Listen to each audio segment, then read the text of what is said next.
Well, it's day 2 and I've joined Des on Jenny's Lake. It's a fantastic day. The sun's come out, it's really warm now and the wind's dropped. I think we'll have a really good day here. Tell me all about this peg. Right, Dave, this is peg 4 on Jenny's. I drew this peg in the first festival this year. And it's a very funny lake, Jenny's, to be honest. There's some big carp, there's lots of tench, cruising, skimmers, lots of roach. So it's a very, you've got to get your tactics right from the start, really, to make sure you're in with a chance of winning your section. So how far into the festival? It was the first day? This is the 3rd day, I think I was on this. Yeah, this day I was on Wednesday.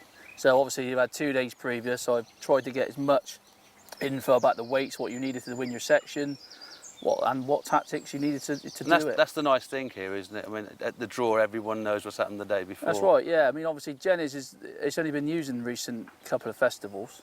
And like you know, in the Parkdale Masters, it's the only lake that's in the final, and everybody's head's sort of buzzing. What's going to happen? What weight's going to win? And this, even now, even in the festival, now they use it in the festival, it's very similar. You just don't know quite what's going to happen.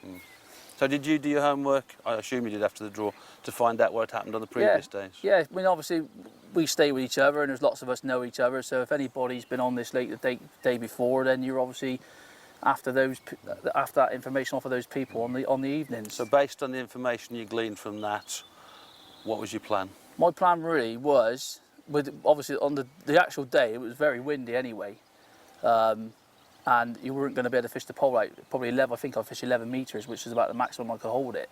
So it was basically because I never had, like you see here, I'm in between 2 islands. So really, I've never had a good feeder chuck. So my main approach was long pole and short pole. And my long pole approach was basically worms. Right. Lots of worms and casters short, and I did have a margin line with meat and corn. And that was only there really just in case it all went Pete Tong, really. What I picked up from Tom Pickering yesterday, and I think it's such an important thing to stress to anglers, is that you need to have plans B and C, don't you? I mean, too many anglers come with a preconceived idea that I'm going to catch on the feeder, and there's nowhere else to go if that fails. I mean, people do say to me, a lot of people say to me, why do you set up all this sort of roach gear and that? And like if you're in the arms or anywhere, maybe not Belingi so much, because Belingi is an out-and-out carp venue, really. But a lot of the areas, even Trelawney and that, there's big weights of silvers you can have, and you can tie that in. If you have a good start on the feeder and then it goes dead, you can say, right, I'll have a quick go for carp on the pole. If it doesn't happen, you've got to make a decision. I might be able to catch 30 or 40 pound of roach short and then go back out on the feeder again. Or you can try and fit it in, and before you know it, you've got 100 odd pound, which is enough to maybe win your section. You set loads of kit up. You obviously set all the gear up that you set on the day. Yep. Just take me through it all. Right, Dave, this is the feeder rod I set up on the day. Just a normal running feeder, which is obviously Whiteacres rules, 12-inch hook length, little 10-foot mini carp rod. It's not a very long chuck, like you can see there, probably 30 yards, which is perfect. 8 pound main line. Got a size 14 PR 36 hook with a quick stop on it. It's a real short hair as well. Yeah, short hair, little piece of punch meat. But like I said to you earlier, this wasn't my main tactic. My main tactic for me was going to be the pole. But this was a good starting point at the end of the day. Obviously I want to prime my pole lines up, make sure there's a lot of fish on it. The thing is, as well with that, obviously when you fed your pole line, it's very rare to catch it straight away, isn't it? That's right, you need some, I can go out here, maybe I was lucky, I was looking to obviously catch a big carp or maybe 6 or 7 F1s, or whatever was swimming really. Just one big carp can be all the difference at the end of the match, can't it? It's just a quick chuck, just trying to get yourself in something in the net to settle you down for your main attack. Right, okay, and pole rigs? Yeah, pole rigs. Just start off with my long pole really, which is going to be my main attack. On there, it's just a 0.4 wire stem inter-free. Yeah. Nice stem. That's 013 main line. Just a simple bulk of 9s, 2 numbered 9 droppers. Yeah.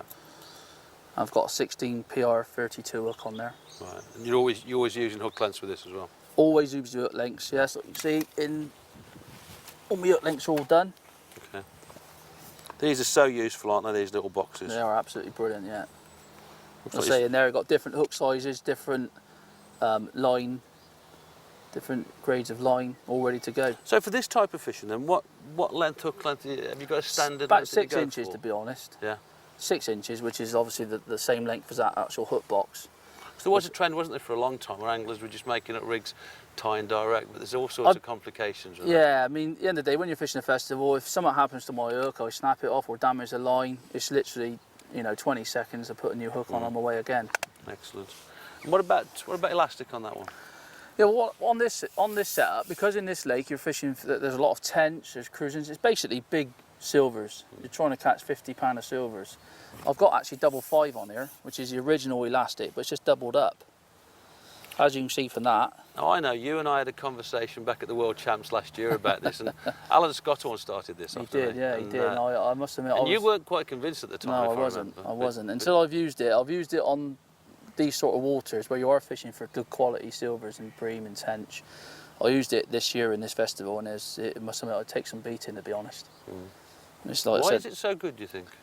I think it's got that nice soft action when you first hook a fish, but if you hook a tench, you know, obviously a tench is quite a hard fighting fish, it goes off, but you've got that control.